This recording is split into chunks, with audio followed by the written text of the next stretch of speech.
السلام علیکم ورحمۃ اللہ وبرکاتہ۔ کیا آپ چاہتے ہیں کہ آپ کے رزق میں برکت ہو؟ آج ہم جانیں گے کہ نبی کریم صلی اللہ علیہ وسلم نے کون سے اعمال بتائے ہیں جن سے رزق میں اضافہ ہوتا ہے۔ نمبر 1، صلہ رحمی۔ نبی کریم صلی اللہ علیہ وسلم نے فرمایا، جو چاہتا ہے کہ اس کے رزق میں اضافہ ہو اور عمر میں برکت ہو، وہ صلہ رحمی کرے۔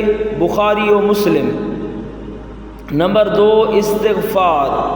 قرآن میں فرمایا گیا، اپنے رب سے معافی مانگو، وہ تمہیں بارش دے گا، مال دے گا، اولاد دے گا۔ سورہ نوح۔ نمبر 3، نماز۔ نماز صرف عبادت نہیں بلکہ رزق کھینچنے والی عبادت ہے۔ نبی صلی اللہ علیہ وسلم نے فرمایا، نماز تمہارے رزق کو کھینچتی ہے۔ طبرانی۔ نمبر 4، توکل۔ نبی صلی اللہ علیہ وسلم نے فرمایا، اگر تم اللہ پر توکل کرو جیسے اس کا حق ہے، وہ تمہیں ایسے رزق دے گا جیسے پرندے کو دیتا ہے۔ ترمذی۔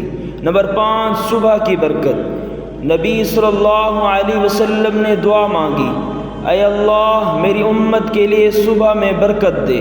ابو داؤد۔ نمبر 6، صدقہ۔ صدقہ مال کو کم نہیں کرتا۔ مسلم۔ یہ سب اعمال ہمارے رزق میں برکت کے خزانے ہیں۔ کون سا عمل آپ سب سے پہلے شروع کریں گے؟ کمنٹ میں ضرور بتائیں، اور اگر ویڈیو پسند آئے تو لائک، سبسکرائب اور شیئر ضرور کریں۔ اللہ آپ کے رزق میں برکت عطا فرمائے، آمین۔